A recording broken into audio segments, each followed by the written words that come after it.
കേരളത്തിലെ പിന്നെ RSSന്റെ താല്പര്യമനുസരിച്ച് കേരളത്തിലെ ആഭ്യന്തര വകുപ്പ് പിന്നെ RSSന് വിടുപണി ചെയ്യുന്ന പ്രശ്നം, ഇത് ഞങ്ങൾ മുന്നോട്ട് വെച്ച ഒരു പൊളിറ്റിക്സാണ്, അല്ലെങ്കിൽ ഞങ്ങൾ മുന്നോട്ട് വെച്ച ഒരു കേരളത്തിൻ്റെ ഒരു വിഷയമാണ്. ഈ വിഷയം ഏറ്റവും നന്നായി അവതരിപ്പിക്കുകയും ഏറ്റവും മുമ്പേ പറയുകയും ചെയ്ത ഒരു പാർട്ടി എന്ന നിലക്ക് അൻവർ ഞങ്ങളെ പിന്തുണക്കണമെന്ന് ഞങ്ങൾ ആവശ്യപ്പെടുകയാണ്. കാരണം അൻവറിന് ഇപ്പോൾ അജണ്ട മാറിയിട്ടുണ്ട്.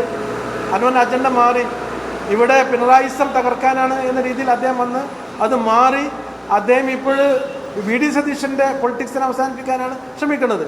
ഈ ഒരു പശ്ചാത്തലത്തിൽ അദ്ദേഹം എന്ത് പ്രധാനപ്പെട്ട ആവശ്യം ഉന്നയിച്ചാണോ കേരളത്തിൽ ഒരു MLA സ്ഥാനം രാജിവെക്കുകയും ഒരു വലിയ പൊള്ളിളക്കമുണ്ടാകുന്ന രീതിയിലേക്കുള്ള വിഷയങ്ങൾ അദ്ദേഹത്തിന് കിട്ടിയ അറ്റൻഷൻ എന്ന് പറയുന്നത് അദ്ദേഹം ഭരണകക്ഷി MLA ആയതുകൊണ്ടാണ്.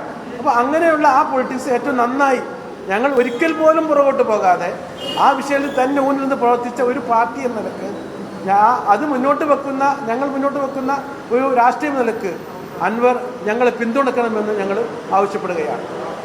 അത് നമുക്ക് എല്ലാവർക്കും അറിയാം. കേരളത്തിൽ ഇന്ന് ഏറ്റവും കൂടുതൽ SDP എന്ന പൊളിറ്റിക്കൽ പാർട്ടിയെ പലരും വിളിക്കുന്നത് സുഡാപ്പി എന്നാണ്.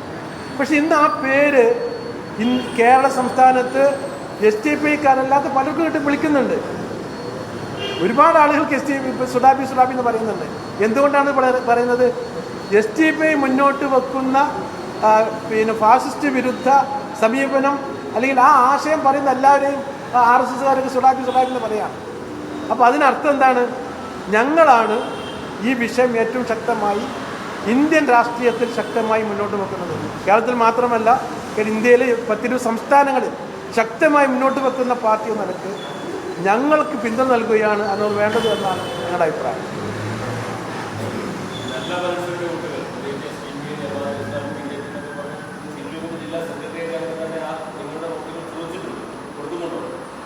അല്ല, ഞങ്ങൾ ഇങ്ങോട്ട് ചോദിക്കുകയാണ്. ഞങ്ങൾ എല്ലാവരുടെയും വോട്ട് ഇങ്ങോട്ട് ചോദിക്കുകയാണ്.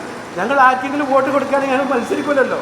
ഞങ്ങൾ മത്സര രംഗത്ത് വളരെ സജീവമായി നിൽക്കുക മാത്രമല്ല, ഞങ്ങൾ ഇപ്പോഴത്തെ ഒരു ഞങ്ങളുടെ ഒരു കാഴ്ചപ്പാട് 5 സ്ഥാനാർത്ഥികൾ പ്രധാനമായും ഉണ്ട്.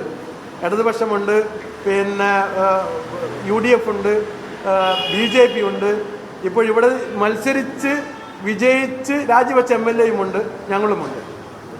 അപ്പോൾ 5 സ്ഥാനാർത്ഥികൾക്ക് ഇവിടുത്തെ വോട്ട് വിഭജിക്കപ്പെടുകയാണെങ്കിൽ ഞങ്ങളെ സംബന്ധിച്ച് വിജയിക്കാനുള്ള സാധ്യത ഞങ്ങൾ മുന്നിൽ കാണുകയാണ്. ഞങ്ങൾ ആർക്കും വോട്ട് കൊടുക്കുന്ന പ്രശ്നമില്ല. എല്ലാവരുടെയും വോട്ട് ഇങ്ങോട്ടാണ് ഞങ്ങൾ ആവശ്യപ്പെടുന്നത്. അതുകൊണ്ടാണ് ഞങ്ങൾ പറയുന്നത് അൻവറിൻ്റെ വോട്ട് ഞങ്ങൾക്ക് തരണം.